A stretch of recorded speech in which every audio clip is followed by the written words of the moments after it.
Come here. Malamig na utos nito habang sinesenyasan siya ng hintuturo nito na lumapit. Nag-alangan man ay lumapit si Calista pero mabagal pa sa pagong ang lakad niya.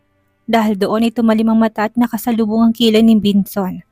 There was a murderous look in his eyes that if she didn't come over quickly, she would be beaten to death. Gustuhin man niyang sawayin ng asawa hindi niya magawa, kaya wala siyang nagawa kundi bilisan ng paglalakad. At umupo sa tabi nito. May kailangan ka ba sa akin? Bakit tayo nalang dalawa nandito? Nasaan na sila? Maang natanong niya. Ang buong akala niya ay maabutan pa niya si Patricia at mga kaibigan ni Vinson na makabalik siya. Bakit kailangan mo pa silang hanapin kung nandito na ako sa harap mo? Matabang na tanong nito. Nang nilingon ito ni Calista ay nakita niya na tila may bumabagabag sa mukha nito. Lalo tuloy siyang napaisip kung tama ngang hinala niya na nakita ng bangkay ng target na pinatay niya. Nagtatanong lang, bakit ang sungit mo? Matarin na balik tanong ko upang alisin ang kaba ng naramdaman at baka natuklasan na ni Vinson ang totoo. Hindi siya madaling matakot o. Kaiba sa tuwing na misyon pero ngayon ay asawa na niya si Vinson ay bahagya na siyang naging mapagmatsyag. Sa tuwing sumiseryosong mukha nito at baka naginalan na ito sa kanya at sa totoong pagkatao niya. Bigla siyang nilingon ni Vinson at nagtagpo ang kanilang mga mata. Dahil magkatabi sila'y magkalapit din ang mukha nila pero hindi umiwas si Calista. Just looking at her husband's gorgeous face made her heart race like a runner in a marathon.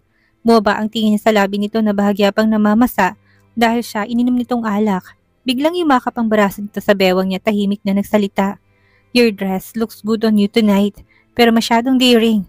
Sabihin mo, sino gusto mong akitin at ganyan ang suot mo ha? Lalo pa nitong inilapit ang mukha at hinigpitan ng pagkakayakap sa kanyang bewang.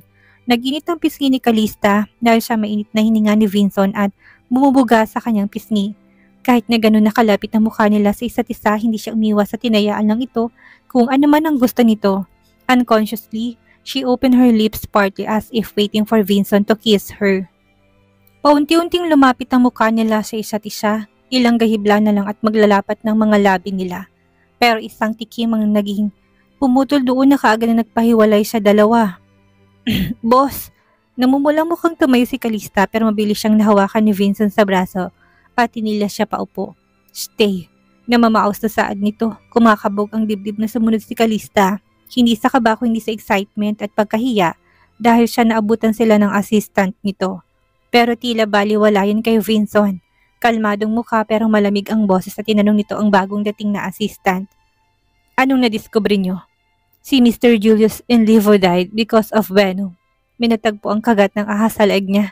Dinala ng mga pulis ang bangkay niya para i-autopsy kung tama ang initial findings nila sa sanhin ng pagkamatay ni Mr. Enlevo.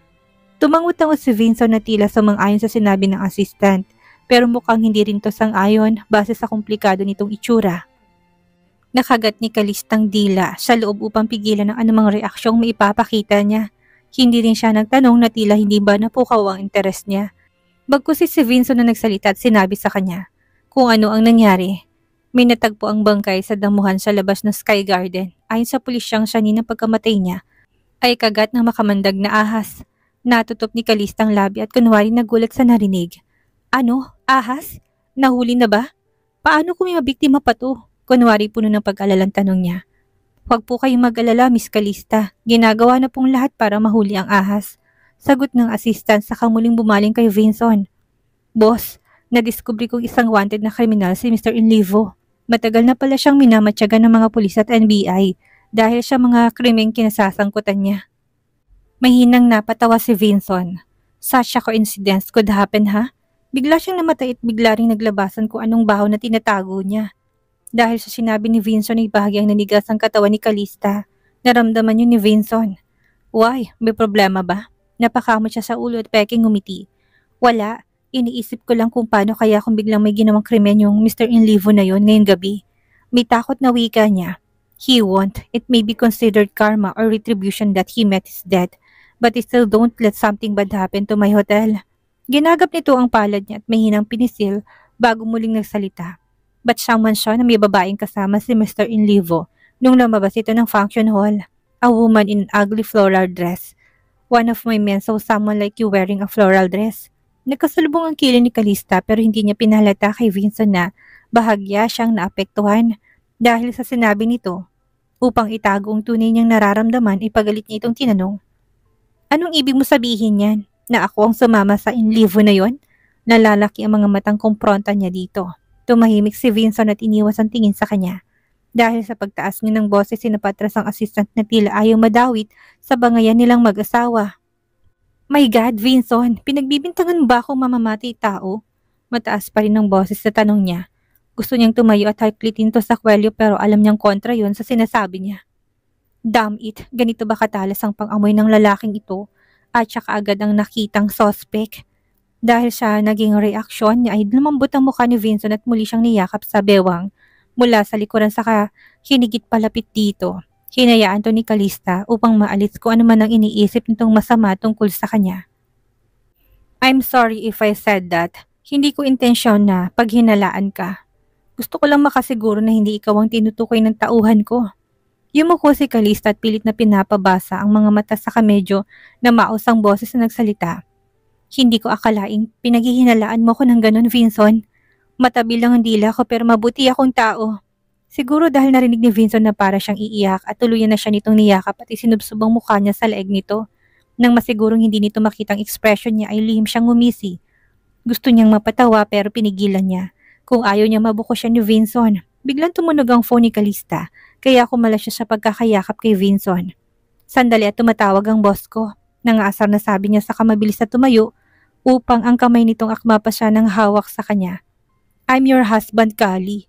Tila nagmamakaawang ani Vincent. Nilingon niya ito at nginisihan. Siya ang boss ko ngayon at nagpapasahod sa akin. I can also give you money. Dahil hindi niya kaagad sinagot ang tawag ay muli na naman niyang tinawagan ng kapatid. Nairolyo ni Calista ang mga mata bago yung sinagot habang sinanyasan si Vincent na lalabas na siya. Walang nagawa ang asawa ko hindi sundan siya ng matiim na tingin. Nang nasa pintuan na siya, hindi niya kanilimutang lingunin si Vincent at kindatan. Kitang-kita ni Calista kung paano dumilim ang mukha ng asawa dahil sa ginawa niya. Nang makalabas siya ay kagad niyang sinagot ang tawag ni Patricia. Nasaan ka na naman? Kanina pa kita hinahanap. Ang galit na boses ni Patricia ang sumalubong sa kanya at kagad niyang nailayo ang phone sa kanyang tenga.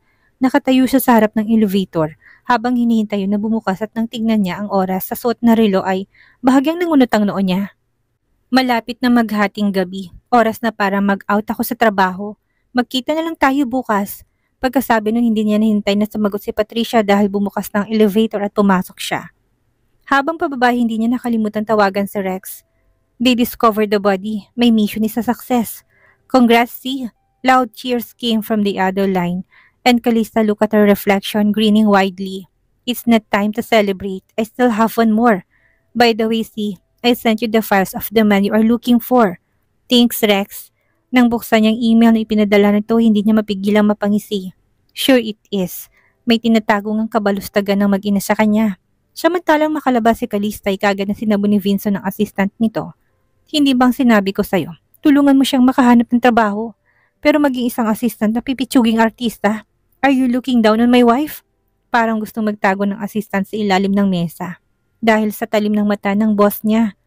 Boss, may bigla ang dapat ayusin sa kumpanya na kailangan ng tulong ko. Kaya ipinasa ko siya sa kay Manager Tam. Nung tinawagan ko si Manager Tam, ang sabi niya si Miss Calista ang nag-insist na maging assistant siya. Kunot ang noon tanging na isagot ni Vincent. Walang ibang ekspresyon ng mukha niya kundi blanco. Huwag kang mag-alala, boss. Bukas na bukas din ako na mismo mag-aayos ng trabaho para sa kanya. Muling sabi ng assistant. Vincent waved his hand. Hindi na kailangan. Siya na rin mismo nagsabi na gusto niyang maging assistant. Hayaan mo siya sa gusto niya. Sumandal siya sa upuan at ipinatong ang braso sa mga mata.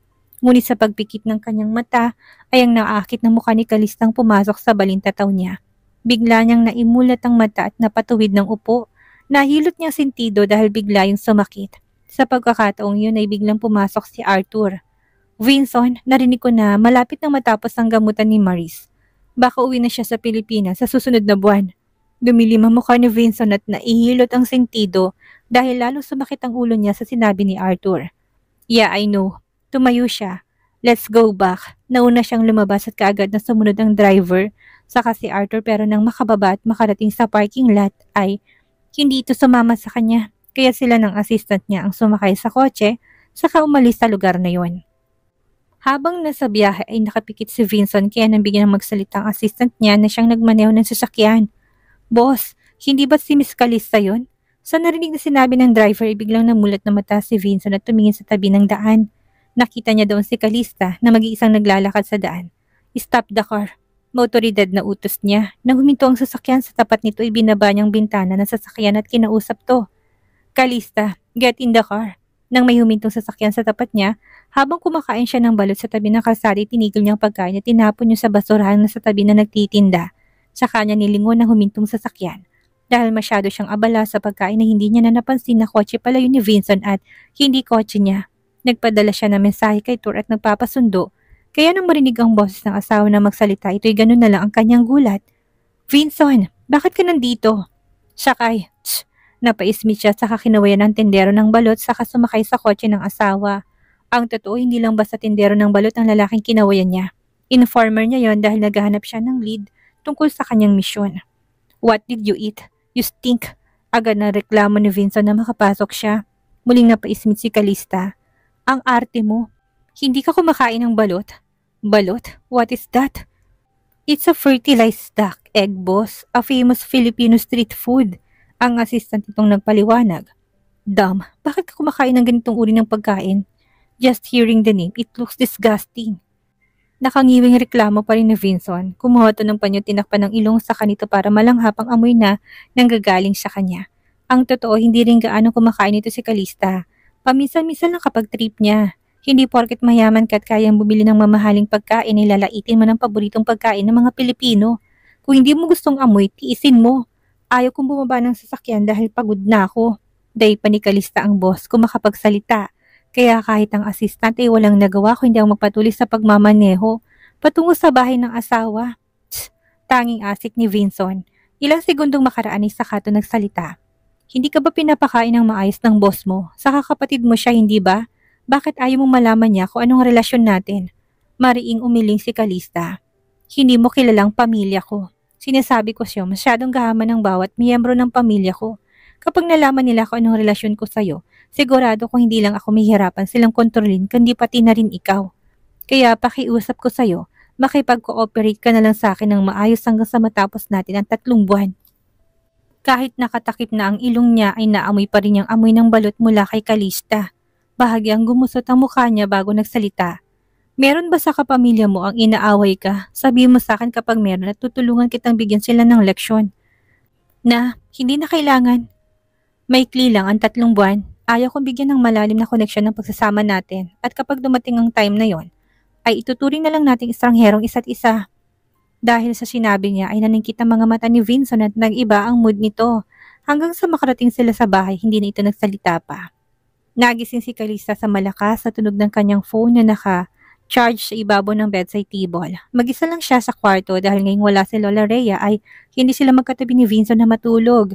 Bago sagutin ang nang-istorbo sa kanya, ay nag-inat siya ng katawan at humikab. Gusto pa niya na matulog pero kagad ay may sumisira na kaagad ng araw niya. Hello? Sinagot niya yon na hindi tinitignan ko sino ang tumatawag. Calista, umuwi ka sa bahay ngayon din. Ang matalas na boses ng kanyang ama ang kaagad na narinig niya, kaya't kagad niyang nailayo ang phone sa tenga. Hindi na niya kailangang alamin kung anong problema dahil alam niya nagsumbong na naman ang mahadera niyang kapatid. Alam mo ba kung anong ginawa mo sa bagong proyekto ng kapatid mo, ha?